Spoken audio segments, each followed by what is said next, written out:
Galera, hoje nós temos a nossa última aula de recurso de apelação. Passamos pelo cabimento e demais requisitos, passamos pelos efeitos. Ontem tivemos uma aula sobre o procedimento e hoje, na aula ao vivo, com as meninas que entraram, tivemos uma discussão super legal sobre algumas questões do procedimento que não está no vídeo, então deem uma olhadinha na gravação de hoje também. E agora falaremos sobre o conteúdo da apelação.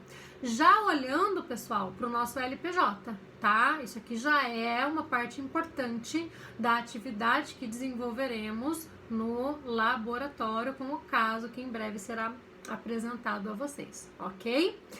Conteúdo da apelação e também uma análise prática, né? Vamos pensar aí em como elaborar um recurso de apelação. O que uma apelação tem que ter, gente? Nós já sabemos que a apelação é cabível contra sentenças, sejam elas terminativas ou definitivas. Sabemos também que, segundo o CPC de 2015, também podemos ter na impugnação, na apelação, a impugnação de decisões interlocutórias.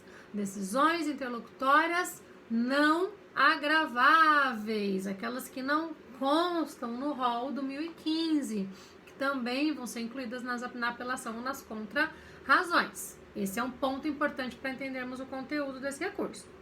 Um outro detalhe importante, dialeticidade. Falamos desse princípio na nossa primeira aula, não, segunda, né, de teoria geral, quando falamos dos princípios. O recurso, isso vale para todos, mas claro, para apelação também, tem que impugnar especificamente os fundamentos da decisão recorrida. Então, você precisa trazer no seu recurso a impugnação dessas alegações, desses pontos da sentença que se pretende impugnar. Segundo ponto importante. Vimos, então, as decisões que serão objeto da apelação, rememorando isso, a dialeticidade e, por fim, aquela diferença entre errores em procedendo e errores em judicando, olhando para o juízo de mérito recursal.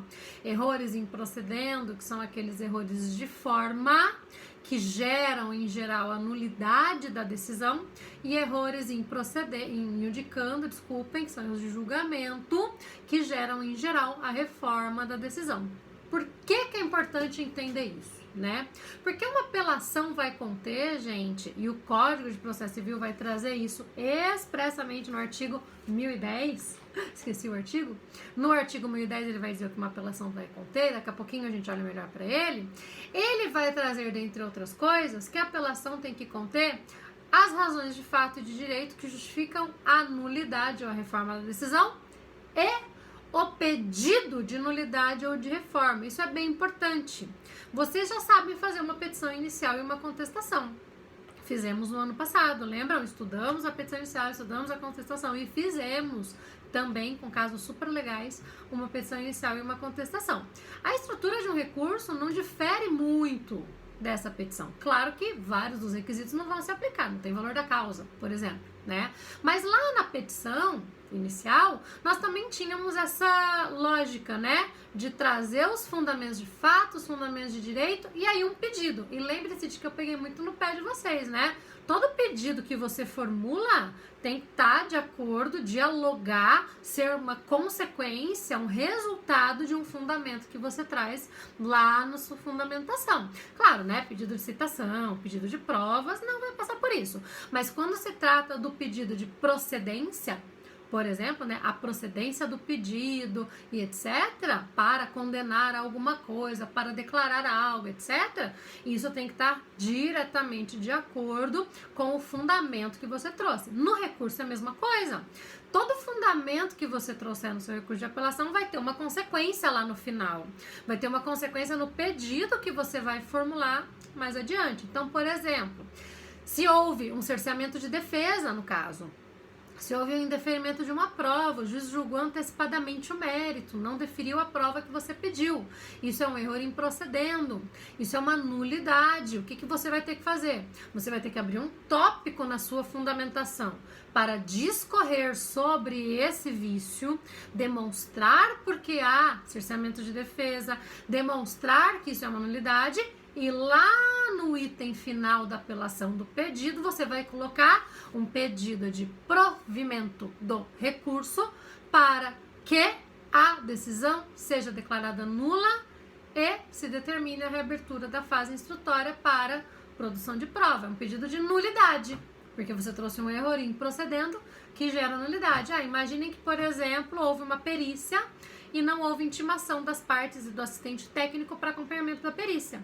Vocês bem sabem, vimos isso no primeiro semestre, que é fundamental, é obrigatório intimar-se as partes e seus assistentes da data e horário designado para a perícia para acompanhamento da prova. Se isso não acontece, isso é um motivo de nulidade dessa prova. Se isso ocorreu no processo, você fará um item na fundamentação demonstrando que houve essa nulidade, apontando as razões pelas quais essa nulidade existe, isso é um erro improcedendo, e lá no final do seu recurso você pedirá a nulidade da decisão com a reabertura da perícia e intimação das partes, etc. Ok? Nestes casos todos, estamos falando de pedido de nulidade.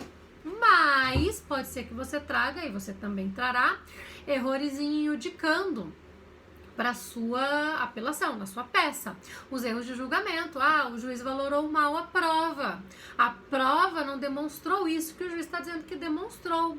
Esta qualificação jurídica dos fatos está equivocada. O juiz aplicou uma norma que não se aplica.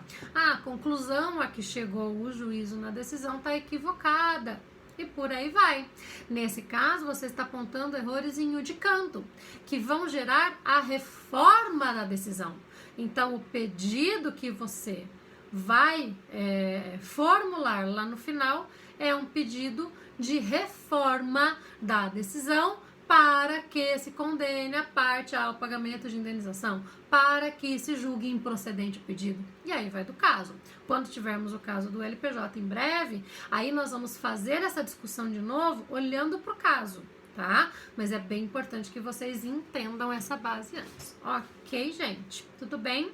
Então vejam que nós temos que ter esta sintonia entre o que você traz no seu recurso, na fundamentação, e o que você traz como pedido depois, seja de nulidade, seja de reforma, ok? O que uma apelação vai conter, então, vai nos dizer o 1010? Primeiro, partes e sua qualificação. Gente, na prática, e quem faz estágio deve estar pensando isso, né? Nós não qualificamos as partes de novo no recurso de apelação. As partes já estão qualificadas, salvo se for um recurso de terceiro interessado, né? De terceiro prejudicado, né? Um terceiro que venha para o processo que nunca veio antes, aí ele vai ser qualificado. Mas as partes que já estão no processo já foram qualificadas. Elas já estão qualificadas. Por isso que na prática nós colocamos lá, fulano de tal já qualificado nestes autos de ação de, tá? Porém, eu sempre digo isso para vocês, né? Temos a forma como as coisas acontecem no mundo real, como a gente tem que fazer depois que vocês se formarem e forem advogados, e temos o jeito de fazer que a OAB exige, né? Porque vocês vão ter que fazer o exame da OAB e lá pode ser que caia na segunda fase uma apelação. E aí vocês precisam qualificar as partes, porque o artigo do CPC exige a qualificação, ok? Então vocês vão colocar o nome da parte e a sua qualificação. Em geral, as questões da OAB trazem, o enunciado da questão traz essa qualificação. Quando não trouxer, vocês colocam entre parênteses, qualificação, né?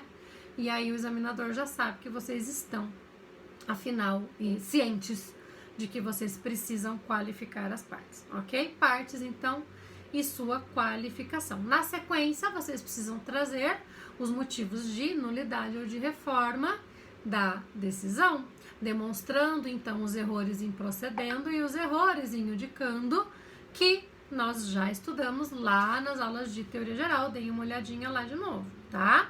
E, por fim, o pedido de nulidade ou de reforma, respeitando essa sintonia que eu disse para vocês anteriormente, ok? Lembrando que se houver decisão interlocutória não agravável que tenha que ser impugnada na apelação, isso virá como preliminar da apelação, virá antes de tudo.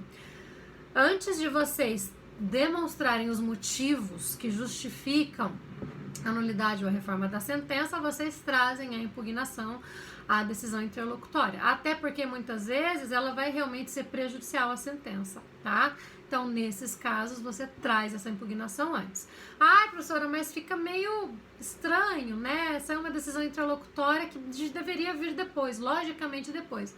Gente, não tem problema, tá? Se logicamente fica mais interessante que primeiro você traga as suas razões e depois você traga a impugnação, a decisão, não vejo problema. Mas, rigorosamente falando, não é assim que a gente faz. O próprio código vai dizer, né? Trazemos primeiro a impugnação da decisão interlocutória e só depois a impugnação da decisão, ok? Em geral, quando eu trago a impugnação da decisão interlocutória em contra-razões, essa sensação de falta de lógica, né, de vir primeiro, talvez fique mais clara, né? Porque a decisão interlocutória só vai precisar ser reformada se a apelação da parte autora for acolhida, por exemplo, se for a parte autora recorrente. Porém, mesmo assim, você pode trazer a impugnação à decisão interlocutória no início e dizer que é um pedido condicionado, né, o pedido de acolhimento do recurso relativamente à decisão interlocutória é condicionado ao acolhimento do recurso da outra parte. Depois no LPJ também discutimos isso melhor, ok? A estrutura da apelação também tem uma questão importante, gente. Nós já sabemos que o recurso de apelação é protocolado em primeiro grau perante o juízo que prolatou a decisão recorrida. Só que é julgada, primeiro o exame de admissibilidade é feito e também é julgada no âmbito do tribunal competente para o julgamento. Isso faz com que um recurso de apelação, a peça do recurso de apelação, venha em duas partezinhas. Uma primeira parte que nós chamamos de petição de interposição, que é direcionada ao juízo de primeiro grau, é quando você bate um papo com o juízo de primeiro grau para dizer, juiz, vou recorrer da sua decisão, estou aqui interpondo esse recurso. E um segundo momento, que é o momento das suas razões recursais, que aí é direcionada para o tribunal. Vejam, é uma peça só, que é composta desta petição de interposição e, então, das razões. Quando eu tenho, por exemplo, um agravo de instrumento, que é um recurso feito diretamente no tribunal, muita gente faz essas duas partezinhas também, mas daí não precisa, tá, gente? Porque o agravo de instrumento é protocolado diretamente no local onde ele vai ser julgado.